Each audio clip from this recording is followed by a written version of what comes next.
आणि सरकारच्या याच नव्या अटीवरती यवतमाळच्या शेतकऱ्यांच्या प्रतिक्रिया आम्ही जाणून घेतल्या. पाहूयात ते काय म्हणतात.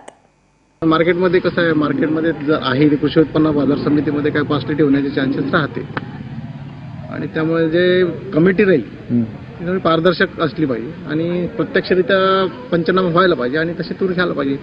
सातबाऱ्यावर नोंद राहते, मागच्या वर्षाची राहते. चालू वर्षाचं फेरपत्रक आवश्यक आहे, ते म्हणतायत ते बरोबर आहे.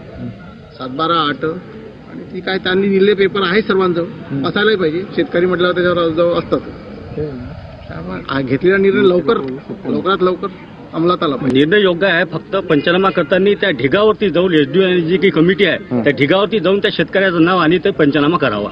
ते यार्डमध्ये जो काही माल आहे त्या यार्डमधला पंचनामा पूर्णपणे करावा. कारण की ज्या शेतकऱ्यांनी या ठिकाणी तूर आणलेली आहे त्याच्या फेरेपत्रकावरती तूर आहे, सर्व शेतकऱ्याच्या फेरेपत्रकावरती तूर आहे, त्याच वेळी या ठिकाणी तूर आणलेली आहे. फक्त हे थोडा व्यापाऱ्यासाठी हा अटकाव होऊन जाईल.